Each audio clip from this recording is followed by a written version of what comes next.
All right, happy week 4, everybody. So I'm going to jump into this. Compare and contrast Dante's Christian epic to Virgil's epic. Do you think Dante successfully updates the genre?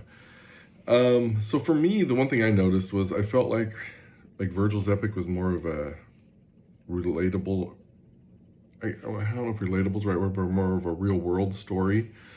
You know, his transition and everything with the armies and going down that road versus Dante's was more of a, I won't say fantasy, but more of a, I don't know how you'd say that, more of a non-world. Obviously, they're dealing with hell and all the circles and stuff like that. And then what kind of caught me too is there was a lot of references to like creatures, more or less, like not real world creatures, like the three-headed dog I kind of picked up on.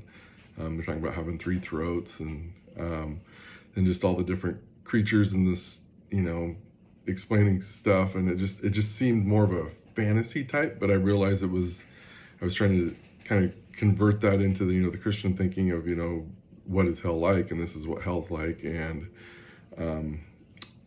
Virgil's obviously showing Dante all of hell and how it is, and kind of their survival through that. I did think it was really cool that in this where this Christian epic, it kind of paid homage in a way to Virgil's epic there, having him in there as like a guide. The guide's name is Virgil, and I just thought that was kind of cool. Like, it was just kind of paying homage to him. Epics are still tough for me to read, I'm not gonna lie. I have a hard time following them. I've actually watched a couple videos to kind of explain them a little bit more, where I can kind of pick up after what I was reading. It's tough to follow. It's really tough to follow, but I think I'm getting better at following the epics as we went through this. I didn't struggle as much following this after reading, obviously the Need, the first one, made it, I struggled with the Need, but this one, it wasn't as bad.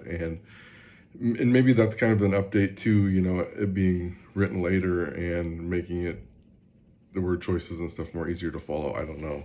But I did think this one was more updated as far as ease of reading for me. Obviously, if we dove into these more, it'd probably come better, but I definitely, after reading another one, this one did kind of resonate a lot better. But yeah, like I said, just kind of summarizing, the Need obviously took place in like more of a real world versus like I don't want to call hell a fantasy world, but it's kind of how I took it. And it was I mean, it was a good read.